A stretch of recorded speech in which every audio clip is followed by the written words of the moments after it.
Bem-vindos a mais uma aula da Escola Bíblica Dominical. Estamos estudando os livros poéticos. Na lição de hoje, lição 11, que tem como título Tudo tem sua ocasião própria, nós estaremos estudando dos capítulos de 1 a 6 do livro de Eclesiastes. Lembrando a você que assiste esta videoaula que você pode voltar e pode também pausar o vídeo em qualquer momento que você desejar para compreender melhor. Bem, vamos ver algumas informações sobre o livro de Eclesiastes. Primeiro, no primeiro versículo, nós vemos que ele inicia como palavras do pregador. Esse pregador é aquele que chama ou aquele que invoca, que é o próprio Salomão, que é o autor deste livro, que também é considerado um livro poético, de sabedoria e também didático.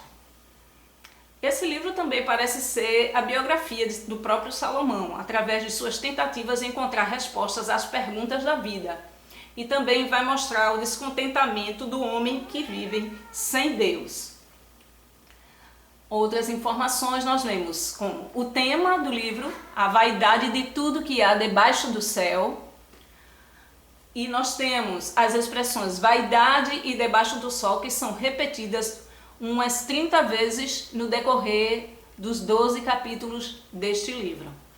E a conclusão do livro é que está lá no final do livro: teme a Deus e guarda os seus mandamentos, porque é o dever de todo o homem. Bem, no primeiro capítulo nós vamos observar que esse tema da vaidade humana, ele é mencionado várias vezes no livro, e já no capítulo 1 nós vemos essa temática. Vaidade de vaidades, diz o pregador. Vaidade de vaidades. É tudo vaidade. Que vantagem tem o homem de todo o seu trabalho que ele faz debaixo do sol? Uma geração vai e outra geração vem, mas a terra para sempre permanece. E nasce o sol, e põe-se o sol, e volta ao seu lugar de onde nasceu. Versículos de 2 a 5 do primeiro capítulo. Nós vemos aí que somos engodados em nossa vaidade. Corremos atrás das coisas como se fossem nos tornar especiais ou nos fazer melhores do que somos. Porém, ao adquirir o que tanto desejamos, já não nos sentimos satisfeitos.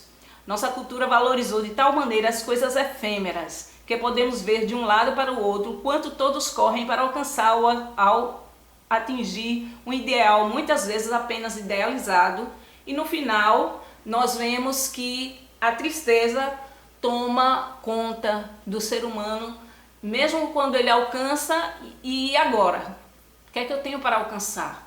Então, o versículo 14 ele vai trazer: atentei para todas as obras que se fazem debaixo do sol, e eis que tudo era vaidade e aflição de espírito. Esse é o sentimento que o pregador começa a sentir quando vê que se luta muito para alcançar alguns objetivos na vida, para adquirir bens, mas na verdade, quando esses bens são adquiridos, não há alegria, não há felicidade e contentamento do ser humano. Capítulo 2 vai trazer o engano da vida fácil e supérflua. O que é uma vida supérflua? É aquela vida que é baseada em se conseguir coisas que não têm importância. Nós vemos aí versículos 17 e 18 do capítulo 2. Pelo que aborreci esta vida, porque a obra que se faz debaixo do sol me era penosa. Sim, tudo é vaidade e aflição de espírito. Também eu aborreci todo o meu trabalho, em que trabalhei debaixo do sol, visto como eu havia de deixá-lo ao homem que viesse depois de mim. Veja o que ele diz: esquecemos de cuidar de nós mesmos como poderíamos, com sabedoria, mas às vezes, sem mesmo perceber, estamos envolvidos numa roda viva de trabalho, conquistas e conquistas, que nosso espírito entra em aflição. Nossa vida perde o sentido. Passamos a ter sentimentos e pensamentos de desvalia, pensamentos que podem nos levar à destruição. O desprezo pela vida pode nos acometer também. É natural em nosso viver. principalmente quando vemos que outras pessoas alcançam coisas que não conseguimos. Isso mexe conosco e às vezes somos tentados ao engano de atingir ou conseguir o que desejamos com mais facilidade ou rapidez. Porém, esse não é o ensino dado a nós que seguimos o Senhor. A vida de engano e supérflua é alcançada por aqueles que viram as costas para os ensinamentos da palavra. Muitas vezes pode parecer mais fácil, mas o seu fim não é o melhor. Aí vemos capítulo 3, que é um capítulo muito conhecido. É uma poesia muito interessante sobre a questão do tempo.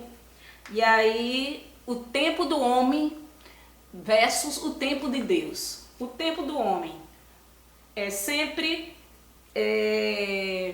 definido como aquilo que achamos que temos o controle, mas a gente vê no decorrer das coisas que vão acontecendo no nosso dia a dia que nós começamos a compreender que nós não temos o controle desse tempo. Versículo 1 vai falar sobre tudo tem seu tempo determinado e há tempo para todo o propósito debaixo do céu. Tudo fez formoso em seu tempo.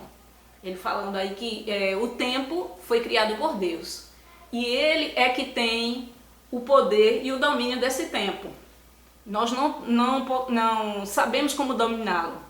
Não sabemos quanto tempo temos, então não conseguimos administrá-lo porque também não conseguimos saber onde ele começa e onde ele termina. Versículo 11 que a gente viu aí, não é? Que tudo fez formoso em seu tempo. Vai falar, e como temos o desejo de dominar tudo, o fato de não termos o domínio do nosso tempo de vida nos angustia. Alguns pensam ser donos do seu tempo. É um verdadeiro engano isso. Ninguém tem esse domínio, a não ser o Senhor. Que coisa maravilhosa é isso. Há um tempo para tudo determinado por Deus. Não sabemos o quanto ou quando será, mas o que foi criado por Ele tem o seu tempo. Isso é para além de nós.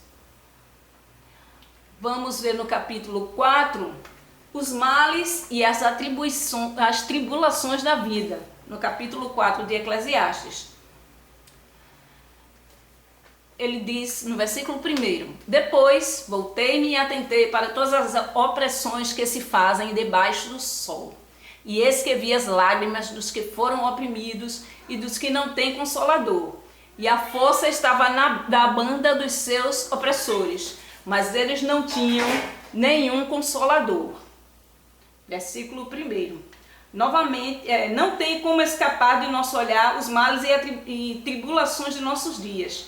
Por mais que queiramos nos distanciar, o mal nos espreita e as tribulações acabam nos afligindo também. Infelizmente, há uma enormidade de coisas ruins acontecendo. Isso sempre aconteceu e sempre acontecerá. Desde o tempo de Salomão que essas coisas se repetem. Mas uma coisa que ele chama a atenção é justamente da questão dos oprimidos e os opressores. Até hoje nós temos essa dualidade na nossa sociedade, os oprimidos e os opressores. E ele perceba que em todas essas observações do pregador, observações do próprio rei Salomão, estão todas na primeira pessoa do singular. São observações próprias dele, uma pessoa que era rica e muito feliz, mas que se angustiava ao observar o comportamento humano, a condição humana, por assim dizer. Então aí a gente vê que ele observa também esses dois lados, os opressores e os oprimidos. Até os nossos dias nós observamos isso na nossa sociedade. Capítulos 5 e 6, nós temos alguns conselhos práticos para o viver. Vamos ver versículo 2. Um conselho muito importante do sábio Salomão: não te precipites com a tua boca, nem o teu coração se apresse a pronunciar palavra alguma diante de Deus, porque Deus está nos céus e tu estás sobre a terra, pelo que sejam poucas as tuas palavras. Eu até acrescentaria: não somente não te precipites com a tua boca, mas também hoje em dia com os nossos dedos ao digitar mensagens. E muitas vezes mensagens de ódio, mensagens que trazem tristeza, que trazem aborrecimento e até mesmo discórdia, principalmente nas redes sociais. Nós precisamos, ao pronunciar alguma palavra ou ao digitar alguma palavra, alguma mensagem para as pessoas, nós não nos apressarmos a dar essa resposta. Muitas vezes essa resposta vai sair de uma forma com um tom diferenciado. E imagine uma mensagem digitada, que não tem a questão do gestual, não tem a questão dos traços faciais.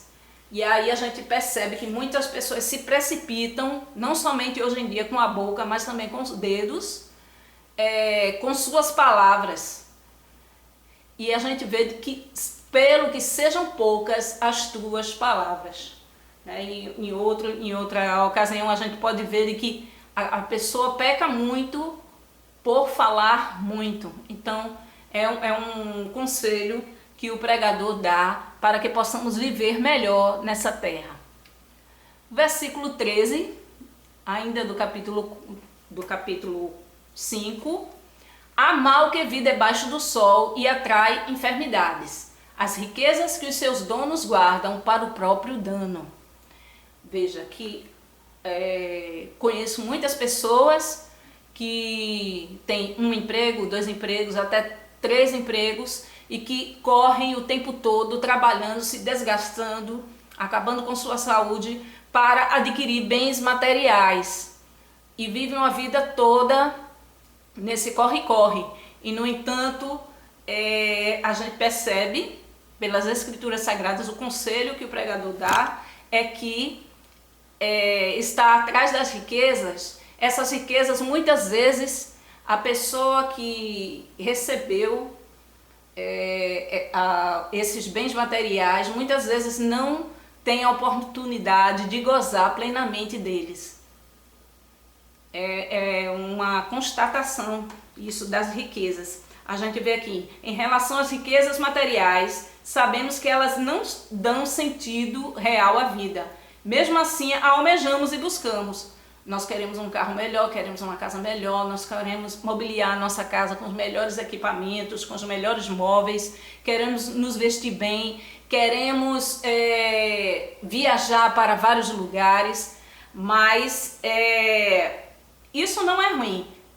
Porém, não devemos colocar nelas a nossa esperança e confiança. Em tudo devemos ter sabedoria, pois necessitamos de bens e recursos materiais para viver. Só não podemos deixar que tomem espaço demasiado em nossa mente e coração e que venhamos a nos destruir para adquirir ou conquistar bens e nos esqueçamos de levar a vida com Deus e com quem amamos. As riquezas nos foram dadas para delas desfrutarmos e não nos desgastarmos. O que a gente pode concluir hoje? Apesar de muitos desejarem e até afirmarem o conhecimento do futuro, nenhum ser humano tem o conhecimento do que acontecerá. Ninguém conhece o futuro a não ser o Senhor. Especular é inútil e uma perda de tempo. Deus nos deu informações necessárias para o viver. Ele nos encoraja a andarmos dignamente e vivermos com sabedoria. Nosso tempo terminará e o melhor é aproveitarmos as oportunidades da melhor forma possível. Nós queremos finalizar com um contato aí para quem quiser falar algo sobre esta lição, para entrar em contato conosco através do e-mail que está aí na tela, arizaialmeida@gmail.com, certo? Esse é o e-mail para você fazer sua pergunta, fazer sua crítica, falar algo sobre esta lição. E nós agradecemos desde já a sua atenção. Deus lhe abençoe.